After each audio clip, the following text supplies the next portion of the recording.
सल्ले अला मोहम्मदिन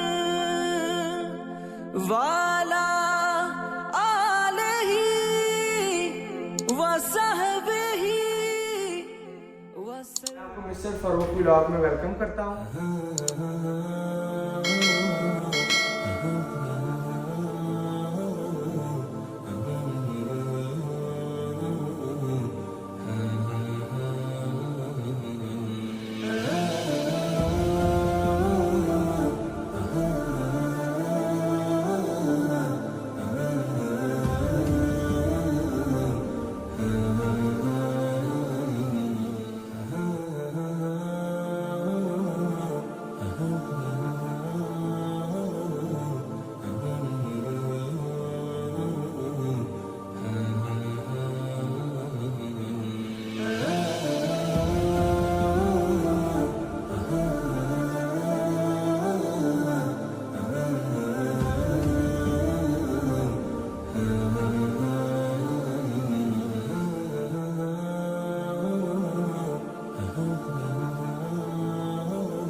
एमपीए साहब तो हमारे साथ मौजूद है। मैंने कहा क्यों ना उनसे पूछ लिया जाए कि आप जब एमपीए बनेंगे तो इस इलाके के लिए क्या करेंगे। जो सर्विस रोड है हमारा, थोड़ी सी भी बारिश हो तो यहाँ पर पानी बहुत ज़्यादा खड़ा हो जाता है। जी बिस्मिल्लाहिर्रहमानिर्रहीम। आपका मैं सबसे पहले तो बहुत शुक्रगुजार हूँ कि आपने मुझे मौका दिया।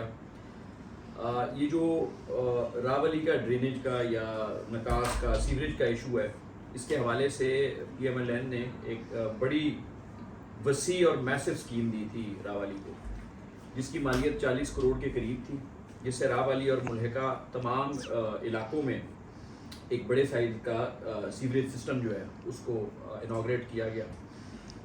और पहले साल में पहले 2 सालों में 20 करोड़ के करीब रकम जारी कर दी गई कि ये मंसूबा 4 साल में कंप्लीट होगा। 2 सालों में 20 करोड़ की रकम जारी की गई। उसके बाद जिस वक्त PTI की गवर्नमेंट आई तो इस मंसूबे को जो बैक ट्रैक कर दिया गया, किसी साल 10 लाख आया, किसी साल 5 लाख आया, किसी साल 90 लाख आया।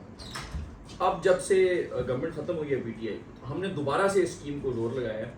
अगले दिन हमने डिप्टी कमिश्नर गुजरावाला फयाज मोहन साहब को भी इनवाइट किया था। वहाँ पे अपना भट्ट साहब थे, सारे हमारे रावली के दोस्त थे, वहाँ पे ब्रीफिंग दी गई और उसमें फिर डी साहब ने एक कमिट किया कि हम अगस्त के महीने के दौरान इस स्कीम को ऑपरेशनल करेंगे। उसका डिस्पोजल बन चुका है, उसमें मशीनरी लग चुकी है, जो थोड़ा सा काम रह गया है वो कंप्लीट होगा अगस्त के महीने में। और जिसके बाद ये जो निकास का इशू है ये तकरीबन पूरे एरिया का रिजॉल्व हो जाएगा। वो उसमें क्योंकि डिस्पोजल में मशीन वगैरह हर चीज़ लग गई है, जिस वक्त भी बारिश होएगी ये सारे इलाके का पानी जो है वो मशीन्स के थ्रू वहाँ से सक करके तो डिस्पोजल में इसको डाला जाएगा।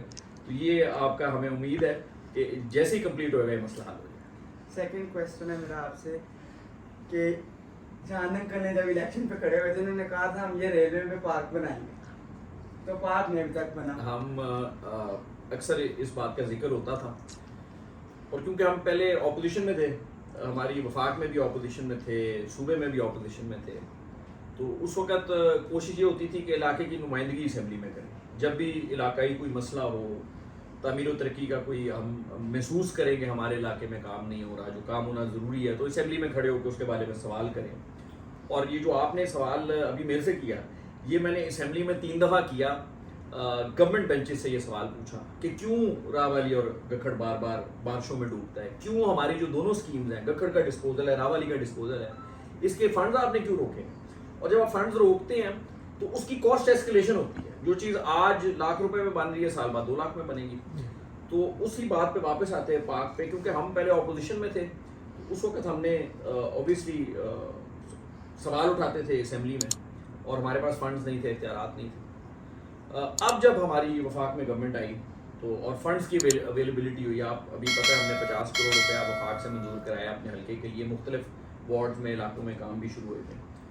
तो उस सिलसिले में फिर क्योंकि ये जो लैंड है ये रेलवे की मलकियत है, फिर हम फंड्स मिलते साथ ही साथ रफीक साहब के पास गए और मेरी उनसे मुलाकात हुई। मैंने उनको रिक्वेस्ट की 2 चीज़ों के हवाले से, एक तो ये पार्क के हवाले से और एक ये जो आपकी सड़क यहाँ से गुजरती है ये आगे जाके ख़त्म हो जाती है। तो हमारा ज़ेन था, इसका हमने सर्वे भी करा लिया था, कॉस्ट एस्टिमेशन भी लगवा ली थी कि इसको हम तोड़ आगे फाटक तक, अगले फाटक तक ले जाए जो तलवंडी को सड़क जाती है वहाँ। उसमें जो दुश्वारी आ रही है वो ये है कि ये पूरा जो रेलवे ट्रैक है ये ML1 का हिस्सा है जो पेशावर से रेलवे ट्रैक शुरू हो रहा है, और CPEC जो चाइना पाकिस्तान इकोनॉमिक कॉरिडोर है उसके तहत इस पूरे ML1 की डुअलाइजेशन भी होनी है, अपग्रेडेशन भी होनी है। डुअलाइजेशन मतलब कि ये डबल ट्रैक बन जाएगा और इससे ज़्यादा ट्रेन की कैपेसिटी हो जाएगी, और फिर अपग्रेडेशन ये होएगी कि ट्रेन ज़्यादा स्पीड से जा सकेंगी और बेहतर ट्रेन का निज़ाम होगा।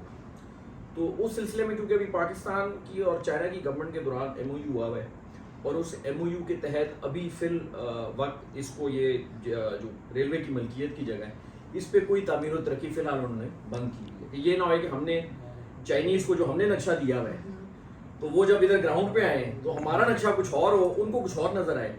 इस वजह से वक्ती तौर पे इसमें ये रुकावट आई है, लेकिन हम साथ भाई से अभी राब्ते में कोशिश कर रहे हैं कि हमें किसी तरह ये रेलवे से इजाज़त मिले। उसके अलावा रुकावट नहीं है कोई, ना फंड्स की कोई रुकावट है और ना पार्क बनने में कोई रुकावट है। ये जो हमारे सामने आई हुई है ये हम मिल के इंशाल्लाह इसको। बहुत शुक्रिया। 2 साल हो गए अचानक हमने आपको ये वोट डाले हैं, और जिस तरह हमने डाले हैं और जिस तरह हमने आपकी कंपेन की है वो हमें पता है, और आपने 2 साल में क्या किया है। बहुत शुक्रिया, आपने मुझे बात करने का मौका दिया। 2 साल में ये है कि आपको पता है कि जिस तरह सबसे पहले तो हमारी जो PMLN जिससे मैंने वोट किया, इलेक्ट होने के बाद उनको मैंने वोट दिया, यहाँ से आपको पता है हमने अपना वाइस प्रेसिडेंट फिर जो है वो इलेक्ट करवाया। तो अभी जो हमारा अंदर कंटोनमेंट बोर्ड में मामला चल रहे हैं उसमें सरे दस्त मैंने ये देखा कि जो काम पहले हो सकते हैं उनको मैं पहले करूं फर्स्ट प्रायोरिटी पे। कुछ काम ऐसे हैं जो कंटोनमेंट बोर्ड में अक्सर औकात हमें वो ये बात कहते हैं कि जी हमें आपकी वार्ड से इतने पैसे रिकवर हुए हैं तो हम उस हिसाब से उस आपकी वार्ड पे बजट लगाएंगे। तो उसमें मैं सरे दस्त ये बताना चाहता हूँ कि मैंने मेन बाज़ार में जो है बड़ा इशू था लाइट्स का, तो मैंने वहाँ पे स्ट्रीट लाइट्स जो है वो अभी LED लगवाई हैं। उसके बाद जो हमारा कब्रिस्तान वाला रोड है जनाजे गाँव वाला, उधर बड़ा इशू था लाइट का। अक्सर रात को जब जनाजे जाते थे तो उधर बड़ा अंधेरा होता था, बुज़ुर्गों को चलने में बड़ी दुश्वारी होती थी, तो वो लाइट्स मैंने अल्हम्दुलिल्लाह अभी लगवाई हैं रिसेंटली। तो कल हमारी फिर बोर्ड मीटिंग है। मैं फर्स्ट बोर्ड मीटिंग से ही मेरा वो एजेंडा जो मैंने जिससे आपसे वोट लिए थे, जो वादा किया था, वो मैंने अंदर अपने बोर्ड में मीटिंग में भी ये डिस्कस किया कि हमारा जो पार्क है इसको पाया तकमील तक पहुंचना चाहिए। तो मेरे साथ जो बैठे हुए बिलाल तारड़ साहब जो हमारे MP हैं और इंशाल्लाह आने वाले भी हमारे यही MP हैं, तो बिलाल साहब से भी गुजारिश की कि वो पार्क का मैंने वादा किया हुआ है। तो बिलाल साहब ने फिर ख्वाजा साद रफीक जो हमारे वफाकी वज़ीर हैं रेलवे के, उनके साथ बात की। अभी उन्होंने हमें ये बताया कि कुछ इश्यूज़ हैं उसमें, इंशाल्लाह वो जैसे ही रिजॉल्व होते हैं तो ये हम इंशाल्लाह दोबारा से इधर पार्क भी बनेगा। और बाकी उसके अलावा मैंने 4 कोर केबल्स का काफ़ी इशू चल रहा है इधर हमारे वार्ड में, वो मैंने 4 कोर केबलें जो है वो डलवाई हैं कुछ गलियों में। इंशाल्लाह नेक्स्ट भी जो काम शाम है वो करेंगे। और अभी रिसेंटली बिलाल फ़रूक तारड़ साहब का शुक्रिया जिन्होंने पूरे कंटोनमेंट बोर्ड के लिए 10 करोड़ की ग्रांट जो मंजूर करवाई है। तो अभी मैं जो हमारा जनाजगाह में बड़ा इशू था एक, जैसे कब्रिस्तान में लोग इन होते थे तो वहाँ कीचड़ वगैरह होता था, चलने के लिए बड़ी दुश्वारी थी, तो वो अब हम इंशाल्लाह उधर टफ टाइल का काम शुरू करवाने लगे हैं। मेन बाज़ार का भी हम जो है वो सीवरेज का काम जो है वो करवाने लगे हैं। बाज़ार भी इंशाल्लाह उसको वो साथ में जो नाले वगैरह हैं उनको वो ओपन है, उनको भी हम कोशिश करने लगे कि पाइप डलवा के वो सीवरेज वाला सिस्टम बेहतर हो। तो इंशाल्लाह मेरे अभी 3 साल पड़े हुए हैं, नेक्स्ट जो साल है उनमें हमारी काम की स्पीड और ज़्यादा बढ़ेगी। बहुत शुक्रिया बिलाल तारड़ अंकल का, बहुत शुक्रिया, उन्होंने आज हमें खिदमत का मौका दिया है। और इंशाल्लाह हम उम्मीद करते हैं ये हमारे हमने जो क्वेश्चन किए हैं उसके ऊपर अमल भी करेंगे इंशाल्लाह। तो उम्मीद करता हूँ आज का ये व्लॉग आपको पसंद आया होगा। अगर आपको मेरा ये छोटा सा व्लॉग पसंद आया है इसको लाइक शेयर और हमारे चैनल को सब्सक्राइब जरूर करें। मिलते हैं आपको नेक्स्ट वीडियो में, तब तक के लिए अल्लाह हाफिज़।